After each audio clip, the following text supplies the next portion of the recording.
Vinod Kambli case study के रूप में यूज होने लग गए हैं और ऐसे लोग कमेंट कर रहे हैं जो आज के न्यू प्लेयर हैं। नो डाउट उनमें टैलेंट हो सकता है, लेकिन वो विनोद कांबली के बारे में हो सकता है ना समझ रहे हो।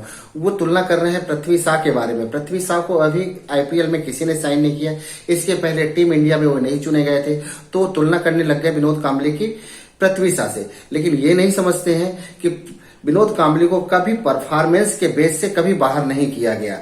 तो आखिर क्यों बाहर किया गया और उनकी हालत ऐसे क्यों हो गई? क्योंकि अभी सोशल मीडिया में जो उनका वीडियो वायरल हुआ उसमें वो चर्चा में आ गया। और एक ऐसा प्लेयर जो आज लगभग 20 से 25 साल पहले अभी टीम इंडिया से बाहर है, क्रिकेट से बाहर है, और उसकी चर्चा आज भी हो रही है, तो कितना टैलेंटेड प्लेयर नहीं रहा होगा। तो चर्चा करेंगे आज विनोद कांबली की और उनके जो दोस्त हैं सचिन तेंदुलकर की, और इनके मेंटोर कैसे रहे या कि मेंटोर रहे या नहीं रहे, इन सब के बारे में चर्चा करेंगे। तो प्लीज वीडियो पर बने रहिए और हमारे चैनल महेश राज इन्फो को सब्सक्राइब कर लीजिए, वीडियो को लाइक कर लीजिए, शेयर कीजिए, ये हमारे मोटिवेशन के लिए जरूरी है। तो शुरू करते हैं आज का इंफोटेनमेंट। थोड़ी चर्चा कर लेते हैं पहले विनोद कांबली के परफॉर्मेंस के बारे में। उन्होंने कब डेब्यू किया और टेस्ट में कब डेब्यू किया और वनडे में कब डेब्यू किया और उनके स्कोर्स कैसे कैसे रहे। तो थोड़ा सा इनके बारे में, इनके स्कोर कार्ड देख लेते हैं। इन्होंने जो डेब्यू किया, टेस्ट में डेब्यू किया 29 जनवरी 1993 में इंग्लैंड के अगेंस्ट में, और 8 नवंबर 1998 आखिरी टेस्ट खेला न्यूजीलैंड के अगेंस्ट में। वहीं वनडे में इन्होंने डेब्यू किया 18 अक्टूबर 1991 को पाकिस्तान के अगेंस्ट में, जबकि इनको उस समय बैटिंग नहीं मिली थी। उसके बाद इन्होंने 29 अक्टूबर 2000 को आखिरी जो वनडे खेला श्रीलंका के अगेंस्ट में। इनका जो परफॉर्मेंस रहा, इन्होंने टोटल 17 टेस्ट खेले और 17 टेस्ट में जो इन्होंने 1084 बनाया और इनका जो एवरेज रहा वो 54.20 का, मतलब 54.20 का रहा। और जो इन्होंने 4 सेंचुरी लगाई और हाफ सेंचुरी 3 लगाई। इनका जो बेस्ट रहा 227 का, इसी में इन्होंने डबल सेंचुरी भी लगाई। और इनका वनडे रहा, वनडे 104 वनडे खेले जिसमें इन्होंने 2477 रन बनाए। एवरेज रहा इनका 32 का, 32.5.9 का रहा। और इन्होंने 2 सेंचुरी लगाई और हाफ सेंचुरी इन्होंने 14 लगाई। इसमें इनका जो हाईएस्ट स्कोर रहा वो 106 का रहा। ये इनका इस बीच में जो इन्होंने काफी भीतर बाहर हुए 96 के बाद में, रमाकांत आचरेकर जी के पुण्यतिथि में दोनों दोस्त इकट्ठा होते हैं, मिलते हैं। कार्यक्रम रखा गया था उनके स्मृति में शिवाजी पार्क पर, और वहां पर विनोद कांबली दिखे और विनोद कांबली काफी बीमार हालत में दिखे। और वहीं पे तेंदुलकर आते हैं। तेंदुलकर आज बहुत ऊपर पे हैं, आज वो भारत रत्न है और एक बहुत बड़ी हस्ती है, बहुत बड़े सितारे हैं आज हमारे देश की। वो आए जब अपने दोस्त को देखकर विनोद कांबली जी देखे उनको, तो वो काफी ऐसी प्रसन्नता जाहिर किए और उनको बैठाने की कोशिश किए, और वो नहीं बैठे। उसमें एक रीजन भी था, इसमें तेंदुलकर जी को दोष देने की कोई जरूरत नहीं है, क्योंकि कार्यक्रम शुरू होने जा रहा था और उनको मेन मंच में बैठना था। तो इसलिए वो हाथ छुड़ाकर वहां जाने लगे, और वो जब नहीं छोड़ रहे थे तो कुछ लोगों ने आया और हाथ छुड़ाया और उनको ले गए।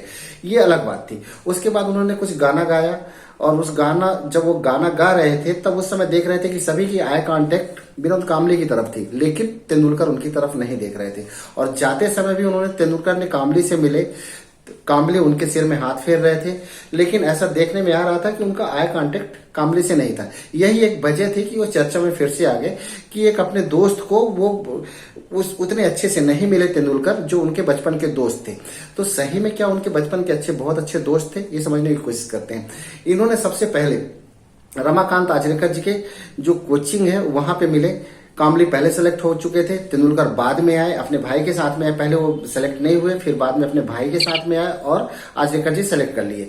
और ये दोनों बहुत ही अच्छे प्लेयर रहे। आचरेकर जी ये भी कहते थे कि कांबली में टैलेंट ज्यादा है तेंदुलकर जी से, लेकिन तेंदुलकर में कंसिस्टेंसी थी।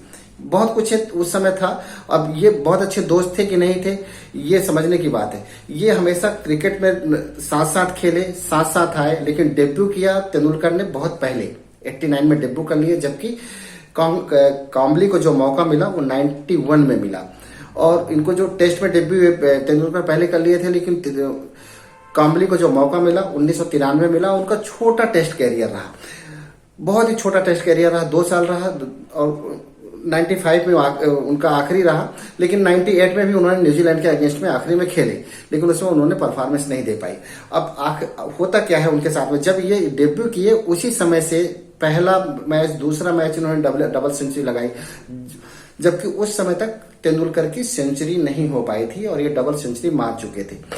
उसके बाद इनमें एक देखने में ये आया कि ये फास्ट बॉल को बहुत अच्छा नहीं खेल पा रहे हैं। फास्ट बॉल में जो खासकर शॉर्ट बॉल को बहुत अच्छा नहीं खेल पा रहे थे, लेकिन उसके बाद इन्होंने सुधार भी किया और 94 में जब 96 की बात है, 96 में वर्ल्ड कप के पहले जो ग्वालियर में आई थी वेस्ट इंडीज की टीम, और उसमें बहुत लो स्कोरिंग मैच था, लेकिन फिर भी उस मैच को काम्बली ने ही जिताया था और वो फास्ट बॉल को बहुत अच्छे खेल रहे थे और खेलकर आखिर में उन्होंने मैच जितवा दिया था, जबकि जो टॉप ऑर्डर था बहुत सस्ते में आउट हो चुका था उस समय। तो ऐसा नहीं था कि तेंदुलकर ये काम्बली काफी अपने आप में सुधार नहीं कर रहे थे और क्या कर रहे थे, लेकिन जो उनका मेन टर्निंग पॉइंट था वो 96 का वर्ल्ड कप था। 96 के वर्ल्ड कप के सेमीफाइनल में जब कोलकाता के स्टेडियम ईडन गार्डन में जब लो स्कोरिंग मैच था, बहुत ही लो स्कोरिंग मैच था, बहुत ही अच्छा मैच नहीं था, फिर भी जो टीम इंडिया जब आई दूसरी बैटिंग करने के लिए, तो इनके जो सब पूरा टॉप ऑर्डर सस्ते में चला गया और काम्बली ज्यादातर नॉन स्ट्राइक में रहे। जब नॉन स्ट्राइक में जाते थे तो देखते थे कि जो भी बैटिंग में आता था वो आउट हो जाते थे।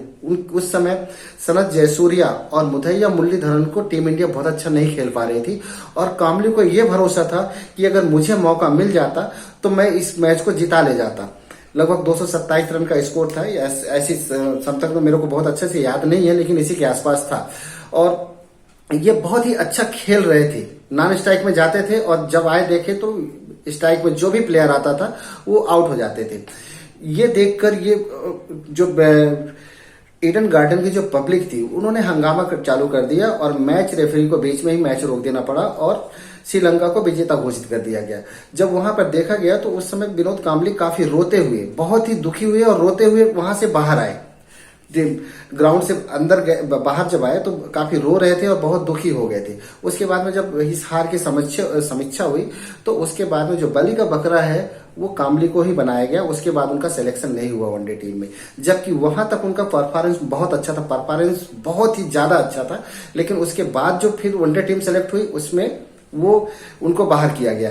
उसके बाद उनको कभी बाहर कर जाता था, कभी भीतर कर देते थे, लेकिन जब इस कंडीशन में जब कोई प्लेयर आता है तो फिर वो डर कर खेलने लगता है और डर की वजह से उनका परफॉर्मेंस और गिरने लगता है। उसके बाद वो लगभग साल भर बाहर रहे, टीम इंडिया में नहीं रहे। उन्होंने घरेलू क्रिकेट में बहुत ही अच्छा परफॉर्मेंस दिया, रणजी में बहुत अच्छा खेले। उसके बाद में उन्होंने फिर इन किए तो फिर भी वही डर था कि अगर इस मैच पर नहीं खेल पाएंगे तो फिर से वो बाहर हो जाएंगे।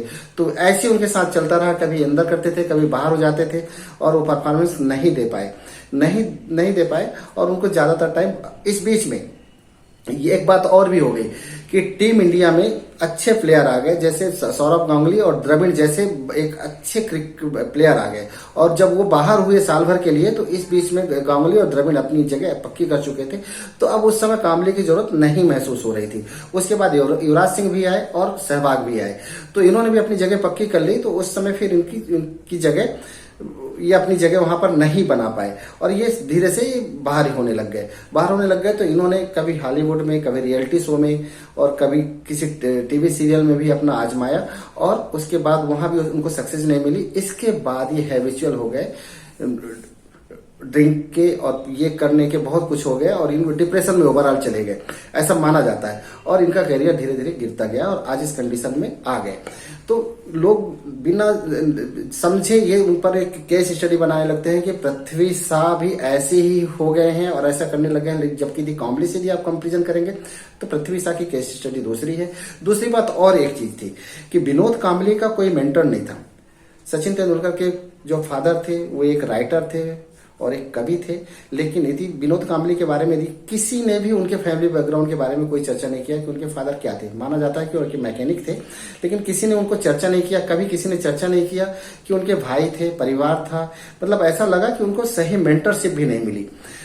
इसके बाद वो जब मेंटरशिप सही नहीं मिली तो सीधे डाउनफॉल में जाते गए और उनकी कंडीशन ऐसी हो गई। ये देखते हुए भी हमारे जो लीजेंड हैं, जो लाइविंग लीजेंड हैं, हमारे जो बहुत ही महान क्रिकेटर हैं, कपिल देव हैं, गावस्कर हैं, ये उनको उनकी हेल्प के लिए सामने आए कि ठीक है वो हेल्प करेंगे, लेकिन उनको सबसे पहले रिहैब जाना पड़ेगा।